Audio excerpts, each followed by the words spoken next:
Salut la team rentable. Aujourd'hui, j'avais pas envie de travailler, donc j'ai fait venir Guillaume. Salut. Et on va parler de trucs indécents, Google.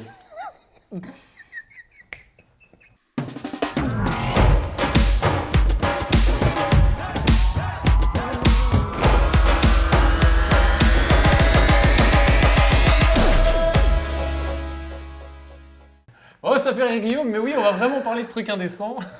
Avant ça, toujours important, sous cette vidéo, tu trouveras tous les liens qui vont bien pour aller plus loin avec moi. Guillaume, merci d'être là. Je t'en prie, il n'y a pas de souci. Je me demande ce que je fais là.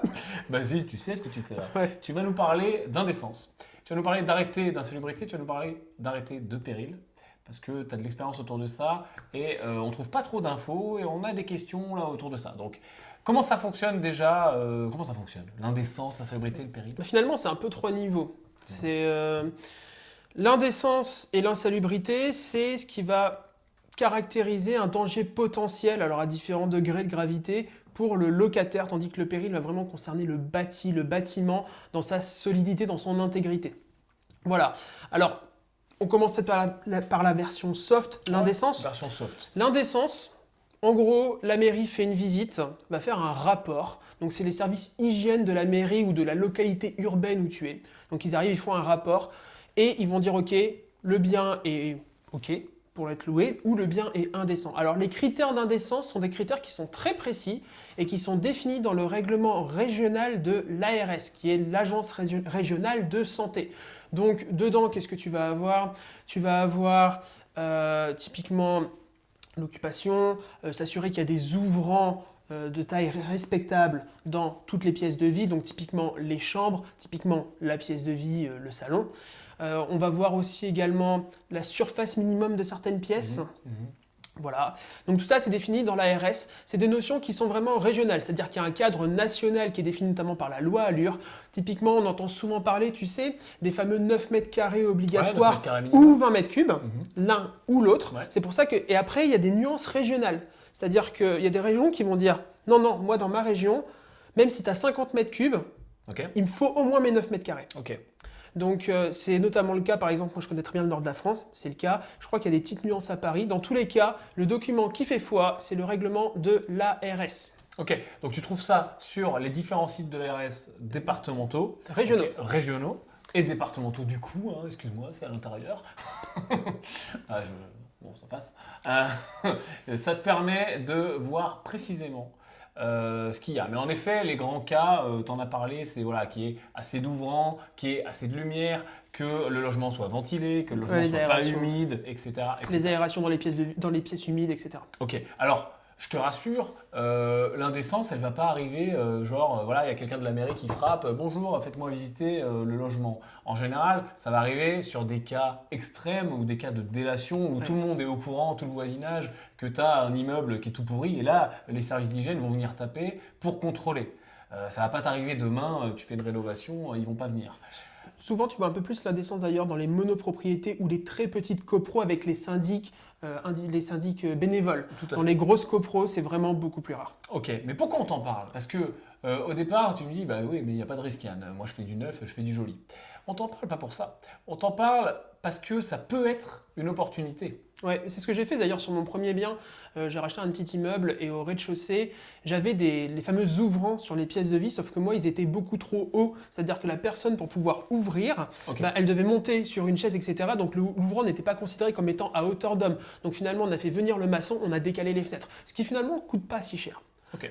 Donc voilà, c'est des points de vigilance pour acheter et donc négocier en conséquence. Ouais, tout à fait. Là, tu vois, dans ce cas-là, le logement n'était pas décent juste parce que tu pouvais pas attraper la poignée, quoi. Donc C'est ça. ça se joue à rien. Pourtant, j'imagine que J'ai massacré la négo et Voilà. ça m'a coûté 2000 ou 2500 euros à corriger. Si tu me suis, tu connais peut-être Guillaume. Guillaume, c'est notre négociateur. Il est dans notre équipe ici. Et voilà, il aime bien négocier. Et puis, bah, forcément, il a pu assez facilement tirer un meilleur prix. Voilà. Ok, alors, c'est le niveau 1, l'indécence. Parlons Ok. un peu des deux autres niveaux. Ok, l'insalubrité, on va rester encore dans ce qui touche vraiment à l'intégrité des personnes. Ok. L'insalubrité, c'est vraiment la notion de danger. Là, l'insalubrité, c'est ok, l'État considère que les occupants sont en danger. C'est un cran au-dessus. Pourquoi? Parce que l'insalubrité, il y a toujours la mairie qui fait une visite, c'est souvent les services hygiènes qui vont donner les infos, sauf que les infos, c'est pas la mairie qui statue. Les infos remontent au préfet, Ok. et les services du préfet émettent un arrêté. On parle bien d'un arrêté pour le coup. Donc ouais, là c'est quand même un peu plus lourd. Les arrêtés sont affichés d'ailleurs en général en mairie pendant plusieurs semaines. La durée, il n'y a pas vraiment de règle. Souvent c'est au moins un mois. Ils sont parfois aussi affichés sur le bien. Alors ça j'ai jamais vu. Moi j'en ai déjà vu sur le bien. Ah d'accord, Ouais. ça j'ai jamais vu. Tu promènes dans la rue, t'as un arrêté placardé sur le bien. Ok, ça c'était plus sur les saisies que je l'ai vu. Mais bon, Ouais. bref. Donc bref, c'est affiché en mairie un certain temps. Et ensuite, parfois c'est plus affiché. Par contre, ton notaire le verra au moment de l'achat notamment. Ouais. C'est Ok. inscrit. Ouais, c'est inscrit. C'est inscrit à la conservation. Donc, en gros, si tu es débutant, quand tu achètes un bien, il y a tout un tas de choses, notamment les hypothèques, etc., qui vont être inscrites dans un fichier national. Et donc, le notaire a tout un tas de vérifications à faire. Ce genre de choses est inscrit. Par contre, on peut se créer des opportunités. Ouais, alors, concrètement, il y a un arrêté d'insalubrité. Qu'est-ce qu'on fait? C'est un document qui est relativement imbuvable parce que c'est écrit en texte, mais là, C'est un si on arrêté. lit, voilà, c'est ça. Mais si on lit bien les choses, finalement, c'est une forme de checklist. Ok. C'est un immeuble, voilà, dans le lot numéro 1, on a repéré une suroccupation, des nuisibles, de l'humidité, des fils électriques apparents. Exemple. Et en fait, c'est listé. Donc, tu prends l'arrêté, tu prends la liste, tu corriges avec tes travaux. Généralement, essaie de faire un point avec tes artisans pour bien anticiper ça. Et une fois que c'est corrigé avec les travaux, c'est très simple. Tu appelles le service hygiène de la mairie, encore une fois, tu les fais venir faire un nouvel audit, ils font le rapport au service du préfet. Si jamais tu as tout bien corrigé comme il faut, paf, l'arrêté tombe. Délai théorique 3-4 semaines, dans la pratique on va plutôt compter sur 6 semaines. Et le fait de faire réauditer par les services de la mairie et changer l'arrêté, ça te coûte 0.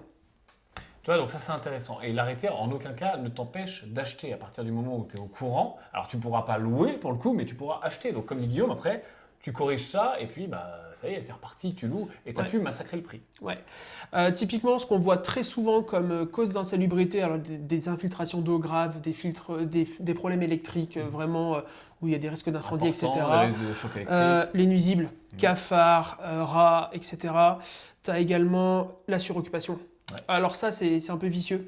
C'est-à-dire qu'on a vu des biens frappés d'insalubrité par suroccupation, petit laïus. Selon la surface de ton bien, tu peux avoir un certain nombre de locataires dedans. Typiquement, un bien de 9 mètres carrés, c'est un locataire max. Ensuite, ça passe à 16 pour 16. 2 locataires. Et ensuite, c'est 9 mètres carrés, donc par exemple 16, 25, 34, etc. par locataire supplémentaire. Et parfois, il y a des gens qui louent par exemple un 15 mètres carrés, un 16 mètres carrés par exemple, un couple. Ce couple a un enfant. Et t'es en suroccupation. C'est en suroccupation. Donc là, qu'est-ce qui se passe? La mairie, elle dit, monsieur, vous êtes en suroccupation. Déjà, les locataires, vous allez les reloger à vos frais. Donc il y a l'arrêté d'insalubrité qui tombe. Puis dès que les gens sont relogés, bah, finalement, tu es salubre. Bah oui, parce que. Là, des fois, il y a des serpents qui se mordent la queue. Ouais, un petit peu c'est bizarrement. ça. Mais alors attention, encore une fois, je mets Oui, il faut nuancer ça. Ça, ça va pas t'arriver demain parce que tu as deux personnes, ils ont un enfant dans un bien de 16 mètres carrés qu'on va te coller un Il y arrêté. a vraiment une notion de bonne foi après quand il n'y a que ce critère-là. Voilà, il y a une notion de bonne Ouais. foi et il y a aussi une notion de délation. C'est-à-dire qu'en effet, si ton locataire se plaint auprès de la mairie, il y a l'hygiène qui vient, voilà, ça peut arriver. Mais c'est pas comme ça que l'hygiène va arriver, elle va pas taper, t'inquiète pas. À tous Non. les- voilà. Non. De manière générale, les gens des services hygiène sont des gens en fait qui sont plutôt open et plutôt vraiment amicaux d'ailleurs. Dès que tu leur dis je veux faire de la qualité, j'achète un bien insalubre, je vous aide à rénover votre parc IMO les gars. Ça, Ouais. Ils adorent. Ouais, Ils adorent. Tout à fait.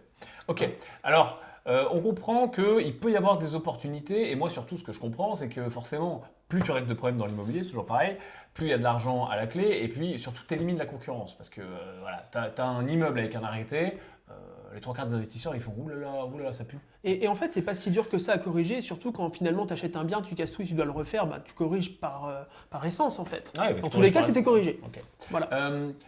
Ce qu'il faut faire gaffe aussi, quand tu visites un bien, tu as un doute. Tu visites un bien, il est loué en partie ou en totalité ou même pas forcément loué, mais tu as un doute parce qu'il est vraiment tout pourri. C'est une bonne idée aussi d'appeler à la mairie et de demander est-ce qu'il n'y a pas un arrêté sur ce bien-là. Je le fais systématiquement sur un bien en monopropriété.